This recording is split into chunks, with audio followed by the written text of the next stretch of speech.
Hey everyone, welcome back to another episode of the Ditch Pig Experience. It's been a few weeks since I had a video, so we're going to jump right back into things. The pig's got an issue right now with the clutch. We've been here before and I have videos about it. The internal slave cylinder is leaking and I've got to get that fixed ASAP. So basically what's happening is when I push in on the clutch, everything's good. The clutch disengages. But as I hold the clutch pedal in, it starts to weep back because it's leaking fluid and I lose the clutch. So it tries to move forward, stalls the truck, no bueno. Now it's been like this for a couple weeks and I've been dealing with it because I haven't had the time to tear it apart, but I've got to do it because it's starting to get worse. It's not as bad as what it was the last time. Like I say, shove the clutch in, put it in gear, take off, no problem. Shift gears, no problem. If I'm sitting at a stoplight or a stop sign and the clutch is in, all of a sudden it starts to grab and pull forward. The last time this happened, no clutch. I'd push the pedal to the floor, nothing. Like I say, I've already got videos posted about that when it happened about a year and a half ago. Lost the seal kit in the slave. So I've already taken the time to tear everything apart. Both the dry shafts are unhooked. 5 bell housing bolts are out. The shifter's out. The doghouse cover's out. I got this pry bar in here holding the clutch pedal down so that we don't lose the fluid from the reservoir in the master cylinder. The AN line that was on the master cylinder, I took that off. The little heat shield tube that I made for that, for the line, protect it, that's all unattached from the frame. The cross member bolts and the torque arm on the other side are unhooked. Reverse switch. All right, so there's the slave there. And the 2 lines that come out through here. I just gotta pull that off, slide the lines out through, and we're good to go.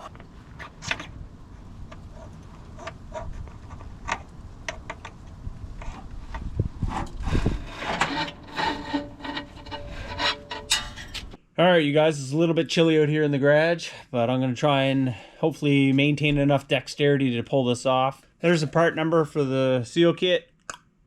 There's 3 main parts to this thing. There's this collar that slides over the collar that goes over the input shaft. And this goes over top of that. And this is the release bearing part. And that goes over top of that. Now, this is the second one that I bought. The other one, it's a little bit different. It's got a snap ring that goes around the outside here. This one doesn't have it, so I don't know what the deal is there, but like I say, pretty easy to tear apart. Take off your release bearing, pop this collar out, and there's 1 small seal inside of this, a big seal here, and a smaller seal here. That's it. Luckily, I ordered the right ones this time because I emailed the company the last time. I got this seal kit. And it was the wrong one. So I just bought another one of these. So anyway, I'm gonna crack into this and try and get it done before my fingers freeze up. And then we'll get this thing stuffed back into the transmission.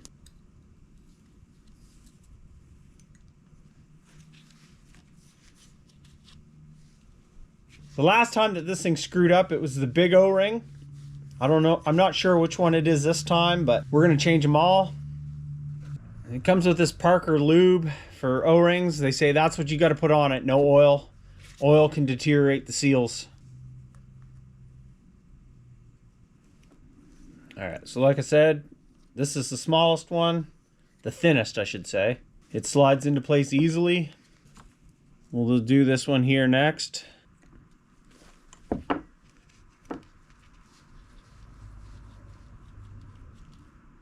That one looks pretty good too. So maybe it's the big one again that messed up.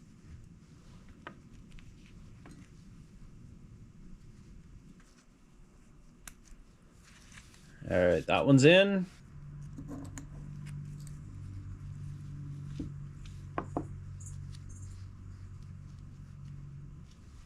All right, so that one looks good too, which makes me a little bit worried. Why was this thing leaking? All 3 of those O-rings look fine. There's nothing wrong with them that I could see. What are you talking about?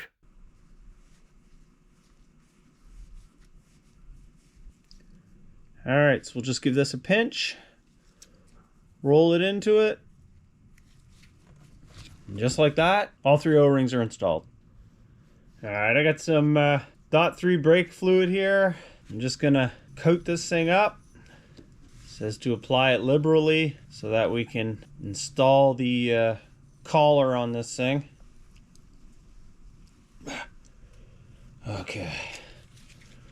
Got her. That was a tight fit, but that's what we want. She's ready to go back into the truck. All right, you guys, I got this back into place. You just shove it on there, make sure that that fork is over top of that dowel. Your two lines go out through where the rubber boot is. Obviously this line will go up and hook onto our master cylinder. And then the other one comes up. Once the transmission's up into place, I slide this tube over and it bolts right on here. This is just a heat shield to protect the lines from the header. But I think for tonight, where the sun's already down, I'm gonna call a halt to this and get inside where the fire is nice and warm, because it's freezing here. Winter is upon us. So once daylight hits, I'll come back out, button all this back up, have the fun, arduous task of bleeding that clutch. That doesn't sound like a whole lot of fun. All right, you guys, we're back at her again. It's a beautiful winter day. It's not quite as cold, but it's snowing a fair amount. Last night, what I did was just kept trying to jam the transmission, get that bell housing, made it back up to the block. I got pretty close and then I gave up, right? Trying to get that input shaft stuck into the back of the crank. It was just shy of dark and I decided I'm going inside. I'll go at it again today. So here we are. Got the cardboard creeper down. Nothing but the best. And I got a ratchet strap on the back side of that transfer case hooked to the frame. I got one underneath it to support it for the belly of it. The jack's still there, obviously. I've been adjusting it up and down. Looks like I gotta come down a little bit more now. I just put that strap on the transfer case so it drew it in a bit more, but we're getting close, but not quite there. So once I get that bell housing mated up, I'll drive those 5 bolts into it. Then I'm just gonna focus on getting the 4 bolts in here, the 2 on the torque bracket. Then I'll hook up the line for the master cylinder, put the fluid to it, and I'll probably grab my son and get him to come out and start pumping that pedal, see if we can't get the thing bled. It takes a while with this thing. It's kind of a pain in the ass. Not a lot of good fun, but I'm hoping that it doesn't take too long this time around.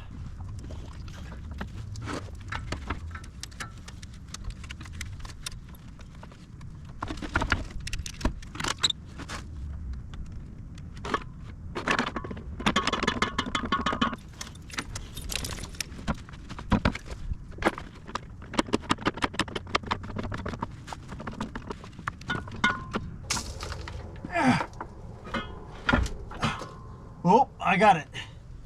I'm almost positive. Yes, sir. It's on the dowels. All right, so the bottom's in. I got a little bit of gap on the top, but not much. It's almost ready to throw some bolts in it, I think.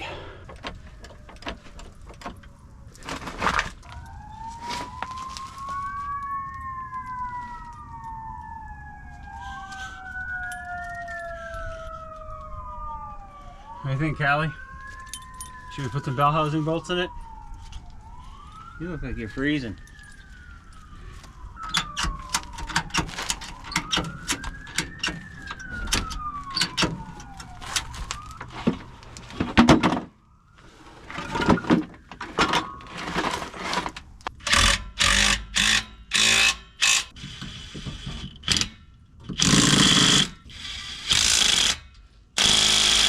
Okay, one more.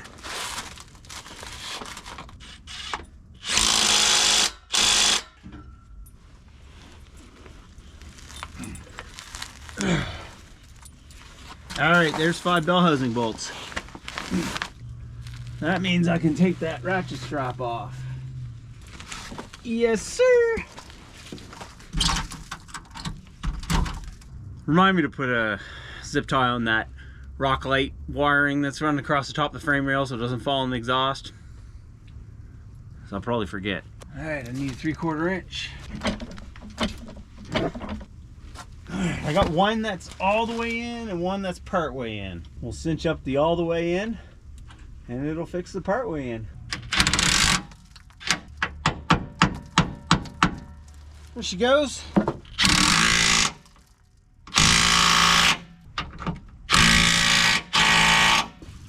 All right, put this block of rubber in here for my torque mount. Probably mentioned this in the other video. I put this bracket on here to keep it from twisting the T-case because I had one snap the adapter right off the transmission. Less than ideal. That's what happens when you're raunching on this thing. Hard on, hard off, spinning it, big tires. Where this thing's mounted rubber, I got to double nut it too, or otherwise they just back off.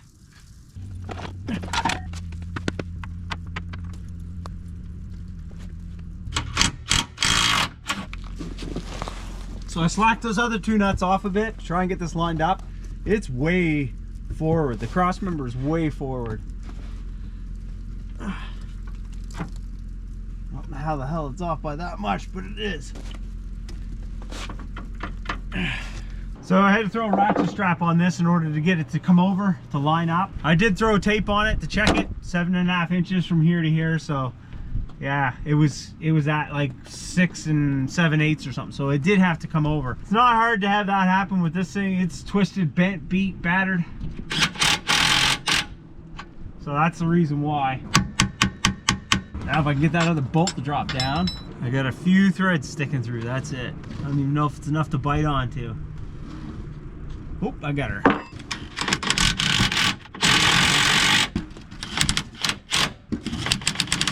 All right, had to change the hat, change the jacket, switched over to rain. We got the clutch all bled, everything's all back together with the exception of the drive shaft still need to be bolted in. I'm working on the shifter right now.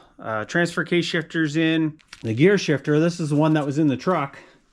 If you look right here, you can see how that groove's kind of chewed up on both sides. Well, this is another shifter that I have, and it's mint right here, so I think I'm going to use that. Also, you guys have probably, if you're familiar with square bodies and 4-speeds, you know about the upgrade where you weld this crap up to get it so it's a stiffer shift and all that stuff. I'm going to perform that.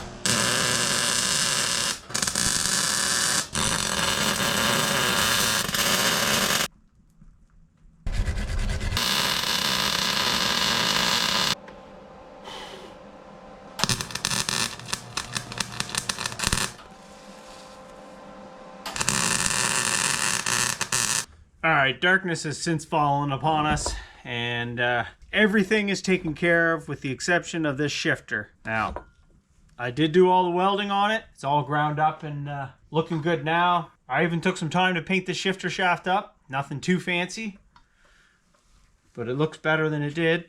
So I just got to clean this stuff up, put some grease on it, reinstall the shifter, and we should be good for a start. Oh yeah, that's mint. So this could go one of two ways. It could work and everything's mint, or it doesn't work and it could be two things. If it's not the O-rings, because those O-rings when I took them out looked really good. If it's not the O-rings, it could be the master cylinder. That could be leaking by, which I didn't see any fluid, but it could be that. Or number two, it could be the lines. It's got two AN lines going to it. One of them is for the between the master and the slave, and the other one is for the bleeder. There was a little bit of fraying on the stainless steel on the casing, so I didn't see any fluid, but so we'll see what happens. Fingers crossed though. Boom, she's ready to go. Okay, let's put this shifter in.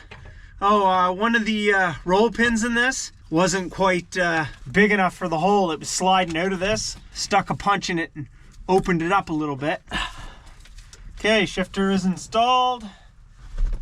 I can get these greasy gloves off.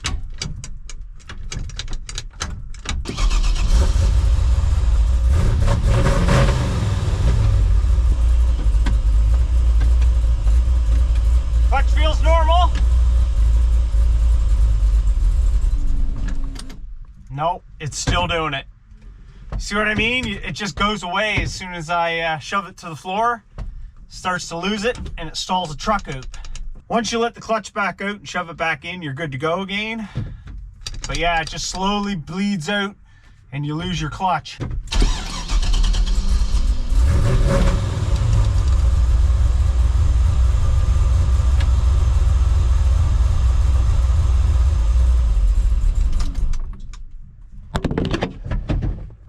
So yeah, that's the deal with it.